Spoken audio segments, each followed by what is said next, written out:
네, 정식으로 인사드리겠습니다. 안녕하세요. 저는 YBN 정관호라고 합니다. 만나서 반갑습니다. 네, 간단히 좀 제 소개를 좀 드리고 시작하겠습니다. 저는 예수님을 사랑하는 청년 그리스도인이자 또 비즈니스 에즈 미션의 가치로 살기 위해서 노력하고 있는 평범한, 지극히 평범한 직장인이고요.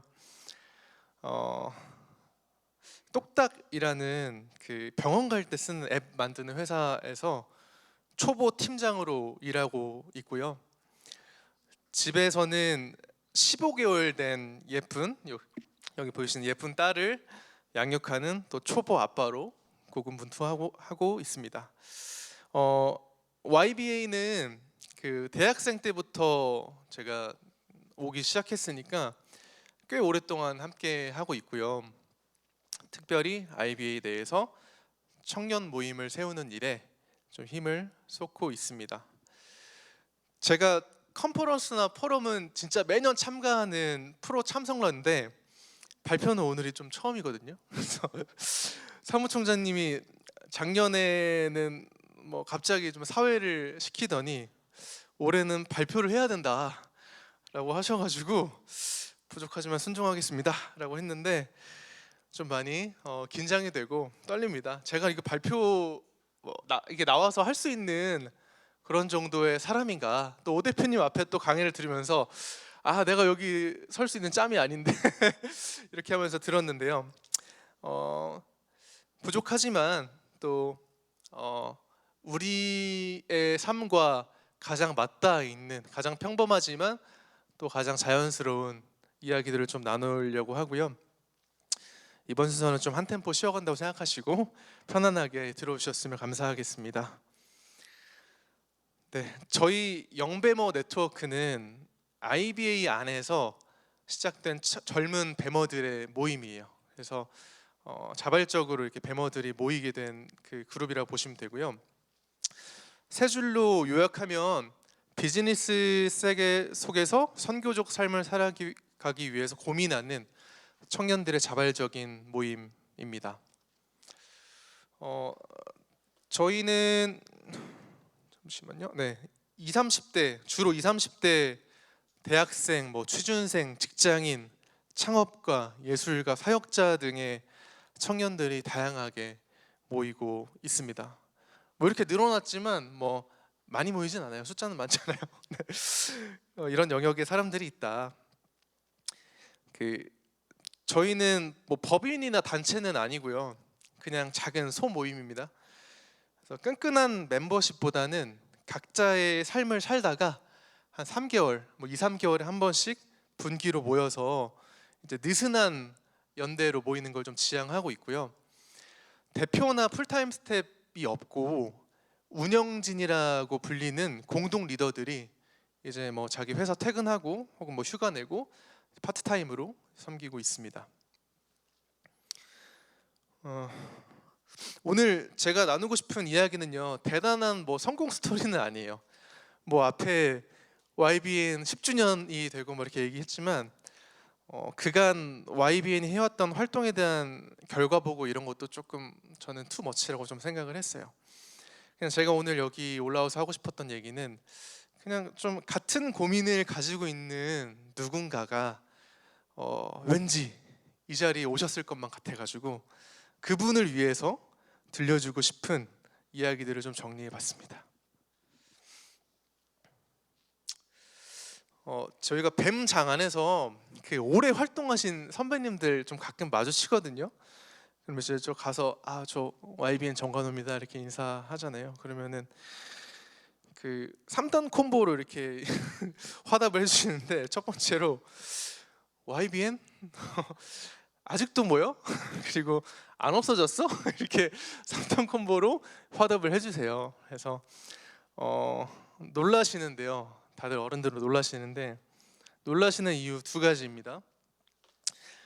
첫 번째로 꽤 오래됐어요. 2013년 IBA 서울 컨퍼런스에서 처음 시작된 모임이니까요. 벌써 10년이 넘었습니다. 그래서 장수한 모임이고요. 근데 사실 놀라시는 진짜 이유는 뭐 10년 됐다고 놀라는 건 아니고 두 번째인데요. 놀라는 이유 두 번째, 그 모이는 사람이 없었습니다. 모이는 사람이 없어요. 그러니까 이제 내일 없어져도 전혀 이상하지 않은 그런 모임입니다. 그래서 초창기에는 30명, 40명 이렇게 막 약간 뭐 속된 말로 오픈빨이 있는 거죠. 30명, 40명도 초창기에는 모였는데 어느 순간 20명, 10명대로 줄더니 근 5년 동안은 뭐 맨날 대여섯 명 이제 모이니까 숫자만 보면은 하지 말아야 되는 모임인 거죠. 돈과 시간과 노력을 쏟는데 투자 대비 수익률이 마이너스다. 그래도 이게 안 없어지니까 좀 선배들이 보시기에 좀 신기했던 것 같아요. 모임에 꾸준히 나와준 그 대여섯 명의 고마운 사람들이 이분들인데 사실 그 전부 다 운영진 리더들입니다. 그래서 그 개척교회 느낌 아시죠? 그 정교인 5명인데 그 4명이 찬양팀 싱어를 이렇게 서 계시고 나머지 한 명은 뭐 담임 목사님이다. 뭐 그런 느낌이에요. 뭐 저희도 그렇게 좀 모여왔던 것 같아요. 여기 그 사무총장님도 계시잖아요. 이 당시에는 그 IBA 코디네이터셨거든요. 네, 그 저희까지 그만둘까봐 이제 커피 사주로 가끔 이제 종종 오셔가지고 이렇게 잘하고 있니? 이렇게 한 번씩 물어봐 주셨습니다. 네. 그 지난 모임 포스터들인데요. 코로나 이전까지는 그 강사님들 모셔가지고 오프라인 강의 위주로 활발하게 모였고요. 코로나 시기에는 이게 대면에서 모일 수가 없잖아요. 그러다 보니까 그 비대면 줌 미팅으로 우리 좋은 책들을 좀 선정해서 북스터디를 좀 진행해 왔습니다. 올해부터는 강의랑 북스터디를 투 트랙으로 병행하고 있는데요. 그 모임 인원이 예전보다 한 2배나 부응해서 무려 10명가량의 인원이 모임에 참석하고 있습니다. 엄청 많아졌죠? 이렇게 여기 사진 찍은 사람까지 하면 한 10명 넘어요. 그래서 이렇게 하고 있고요. 그래서 올해 1분기에는 그 핸즈커피 운영하고 계시는 진경도 대표님하고 모였고요. 2분기에는 저희 IBA 이다니엘 사무총장님과 함께 했고 3분기에는 인터서브 전 대표이신 이제는 전 대표죠. 조샘 선교사님과 함께 할 예정입니다. 저희가 모임을 어떻게 하냐면 그 분기별로 멘토분을 한 분씩 모셔서요. 그 멘토분과 오프라인 강의로 이렇게 같이 이렇게 모이고 네트워킹하고 그다음에 그분이 정해주시는 책으로 그 북스터디를 합니다. 북스터디는 줌으로 해요. 그래서 그냥 일회성으로 강사님 뵙고 헤어지는 게 아니고 3개월 동안 이분하고 쭉 교제하면서 멘토 멘티 느낌으로 해서 저희가 모임을 좀 하고 있습니다. 좀 이쯤 되면은 좀 이런 궁금증이 드실 것 같은데 왜 열매도 없는데 이렇게 열심히 모이냐, 뭘 그렇게 좀 유별나게 집착하냐 이렇게 궁금해하실 수도 있을 것 같은데요. 여러 가지 어려움에도 불구하고 저희가 계속 모이고 있는 이유를 좀 3가지 정도로 한번 정리를 쭉 한번 해봤습니다. 첫 번째 이유는 그 닮고 싶은 삶, 그러니까 존경스러운 삶을 이미 살고 있는 그 멘토들을 좀 만날 수 있다는 부분인 것 같아요. 잠깐 제 이야기를 좀 하고 싶은데요. 저는 아주 오래전이죠. 대학생 때 그 취업 준비하면서 최대 고민이 뭐였냐면요. 내가 무슨 기준으로 회사를 선택해야 되지? 나는 그래도 그리스도인이고 이제 넌 크리스찬하고 다르게 선택해야 되지 않나 이런 생각했고, 그리고 또 직장 안에서 크리스찬은 어떻게 일해야 하는 거지? 이런 고민이 되게 많았어요. 그래서 이 고민을 제 주변에 있는 사람들한테 나누고 막 이렇게 조언을 구해보자 이렇게 했는데 모든 사람들이 한결같이 이렇게 그 반응하는 게 야, 뭘 그런 거를 고민해. 너 그거는 좀 되게 유별나다. 그런 거는 뭐 중요하지 않아. 이런 반응들이었어요. 그러니까 심지어 그 저희 교회 이제 형 누나들도 있잖아요. 물어보면은 이런 얘기를 하시더라고요. 야, 취업하면 그냥 그 노예 생활 시작이야. 지금 실컷 놀아도 이제 놀지도 못해. 혹은 뭐 신앙생활과 회사 생활은 별개다. 그런 거 중요하지 않으니까 그냥 직장생활 열심히 하고 주일날에 예배 잘 드리면 돼. 이런 얘기들을 많이 들었습니다. 그래서 내 고민이 현실과 너무 동떨어진 망상 같은 거구나 이런 생각을 했고, 적절히 현실과 타협하면서 살아가야겠다. 그래서 인지도 높은 회사에 가서 높은 연봉 받는 게 잘 사는 거구나 이렇게 생각을 했었어요. 근데 제가 IBA를 만나고 YBN 활동을 시작하고 나서 이제 선배 배머들, 멘토들을 이렇게 만나면서 생각이 정말 많이 바뀌었는데요. 그 이분들을 좀 가까이서 보다 보니까 이 사람들이 어디에 가치를 두고 사는지를 좀 이제 보게 되는 거예요. 그래서 내가 생각했던 것처럼 네임밸류가 있는 그런 명예로운 그런 회사에서 일하고 돈을 많이 벌고 연봉을 올리고 이게 전부가 아닐 수도 있겠다. 이게 우선순위가 아닐 수도 있겠다라는 생각이 점점 더 많이 들기 시작했습니다. 제가 뵙던 분들 중에 존경스러운 선배님도 참 많은데 최근에 뵀던 분들 중에 가장 기억에 남는 분이 이제 그 핸즈의 진경도 대표님이시거든요. 진 대표님이 대구에 계시거든요. 그 직장도 대구고 그 사업장도 대구에 있고 저기 집도 대구에 있는데 저희가 꼴랑 한 10명 정도 모이잖아요. 근데 이 10명 모이는 모임에 그 메시지를 전해주시러 서울까지 기차를 타고 3-4시간, 뭐 도어투도어로 하면은 뭐 4-5시간 될 수 있을 것 같은데 그렇게 달려오셔가지고 한 2시간 이상 모임에 끝까지 함께 하시다가 밤 늦게 다시 이제 일 때문에 또 대구로 내려가셨는데 아마 집에 새벽에 도착하셨을 거예요.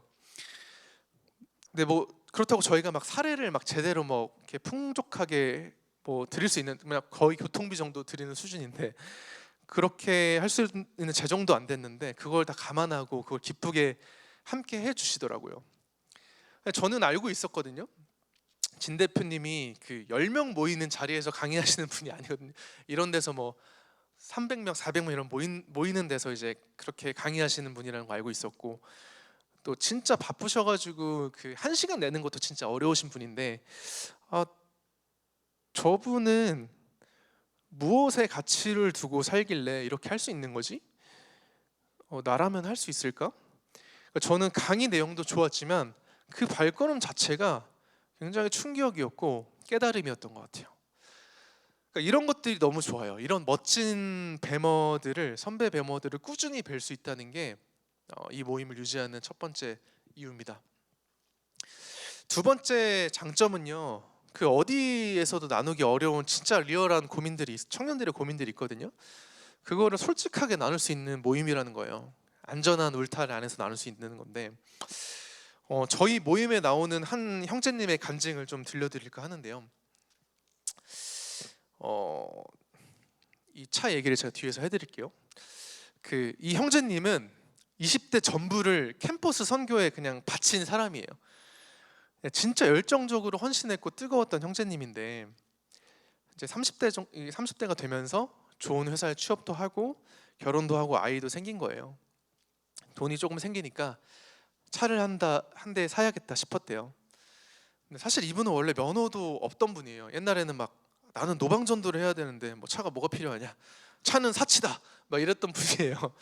굉장히 강성이었는데 이제는 조금 이제 사회생활하고 뭐 돈도 벌고 애기도 생기고 하니까 차 한 대 좀 사야겠다는 생각이 들었던 거죠.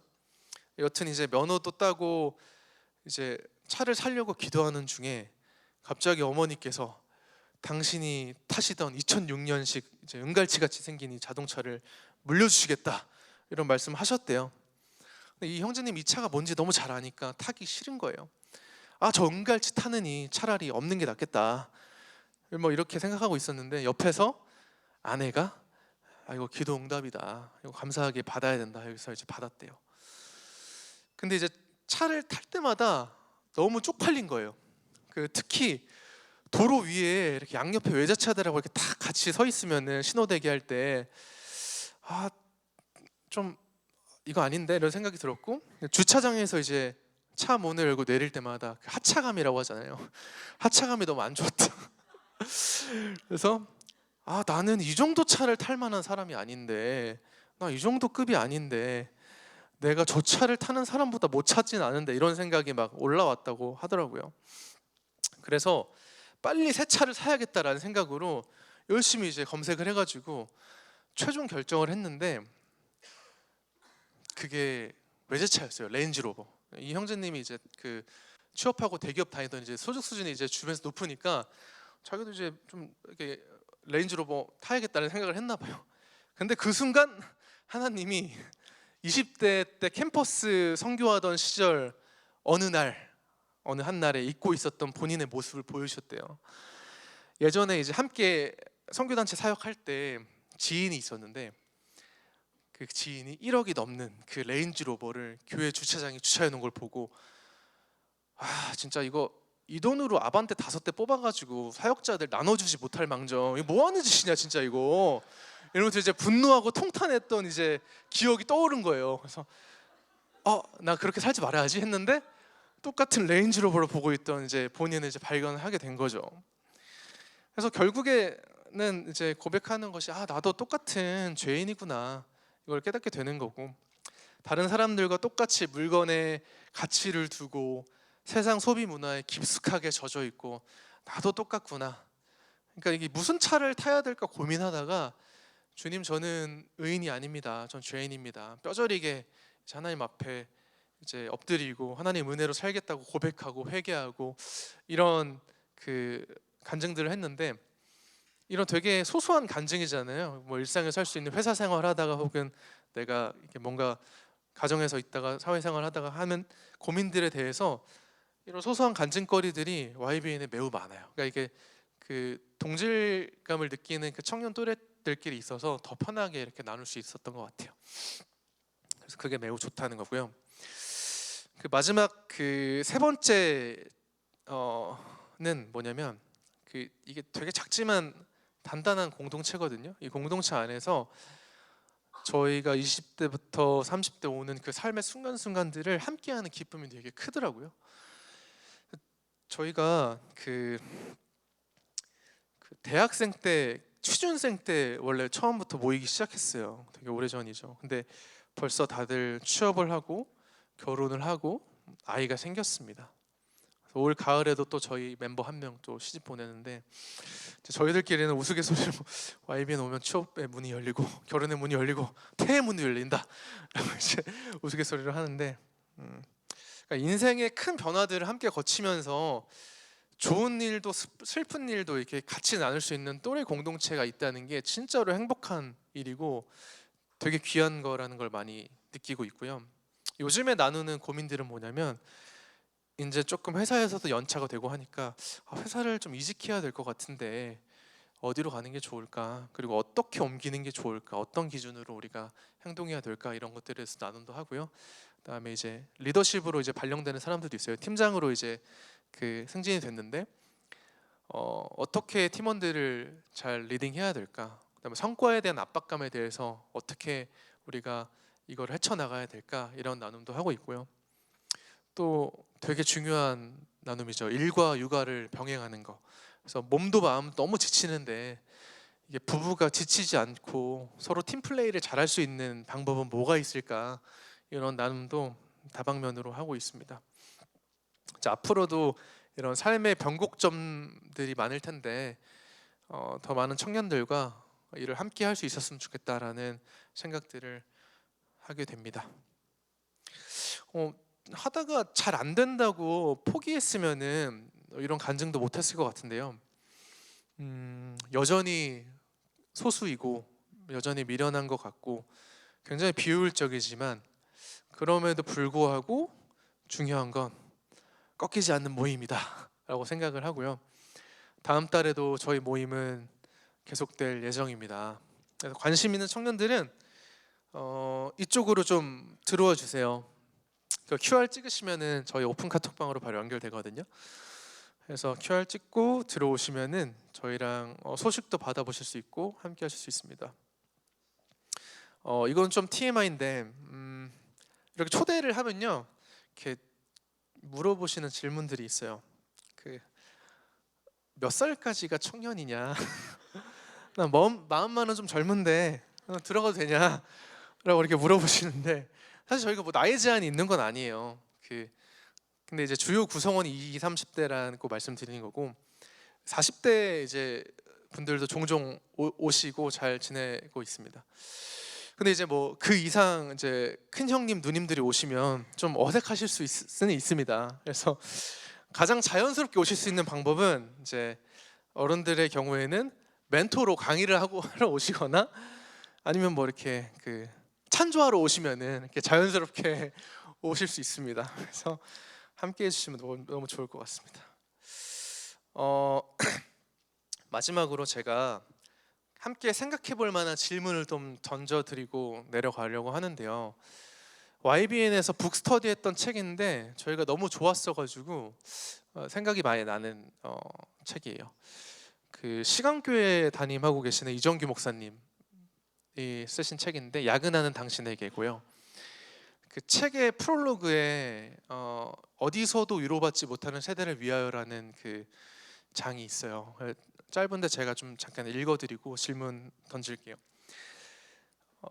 20대 초반에서 40대 초반이 대부분인 우리 교회 구성원들은 매일같이 야근에 시달리며 거의 쉼을 누리지 못하고 있습니다. 남편의 모습을 못 보다시피 하며 하루 종일 홀로 아이를 키우는 아내들은 매일같이 우울함, 원망과 함께 싸우고 있습니다. 특히 IT와 인테리어, 건축, 디자인, 광고 등의 분야에서 일하는 형제 자매들의 업무량은 실로 어마하고 엄청난 과로에 시달리고 있습니다. 저 역시 목회자의 길을 겪기 전에 직장인으로 살았기 때문에 그들이 겪는 경무가 남의 일로 느껴지지 않았습니다. 이러한 상황에서 그리스도인의 안식을 말하는 책들을 보면 너희는 왜 안식을 안 누리고 일만 하려고 하니 이 워커홀릭들아 라고 꾸짖는 내용은 많았지만, 쉬고 싶으나 쉴 수 없는 불쌍한 양떼를 위로하고 치유하며 하나님의 푸른 초장으로 데려가는 내용은 극히 드물었습니다. 또한 그리스도인들과 직업의 문제를 다루는 기독교 세경한 책들은 오히려 무거운 짐을 가중시키는 듯 했습니다. 대부분 하나님의 영광을 위해, 그리고 그리스도인으로서 이 세상에서 어떻게 근면하고 창조적으로 일할 것인가에 대한 논의일 뿐, 기독교 세계관의 복잡한 논의를 이해할 여력도 없이 미치도록 바쁜 사람들은 어디서 위로를 받아야 하는지 말하는 책들은 없었습니다. 저는 사랑하는 양무리들에게 무언가 위로를 주고 싶었습니다. 그들을 위해 기도하고 개인적으로 위로하는 것도 중요하지만, 무엇보다 지나치게 노동을 강요하는 사회 전체의 상황을 성경적으로 어떻게 바라보아야 하는지 깨닫게 해서 고난 가운데서도 흔들리지 않는 신앙으로 인도하고 싶었습니다. 질문을 드리겠습니다. 첫 번째 질문은요, 직장인 청년들이 처한 현실은 무엇일까요? 입니다. 청년들의 대부분이 직장인이기 때문에 이렇게 제가 직장인으로 표기를 한 건데, 크리스천 청년들이 어떤 현실에 지금 처해 있는지 한번 나눠봤으면 좋을 것 같고요. 두 번째 질문은, 이들이 지금 보면은 자기 믿음 하나 지키기 굉장히 버겁거든요. 이들이 믿음을 지켜내려면 어떤 서포트가 필요하고, 어떤 무엇이 이들에게 지금 도움이 되는 것일까, 뭐가 필요할까에 대해서 함께 생각해 보면 좋을 것 같습니다. 이 질문을 끝으로 제 미약하고 부족한 발표는 마치도록 하겠습니다. 지금까지 경청해 주셔서 감사합니다. 네.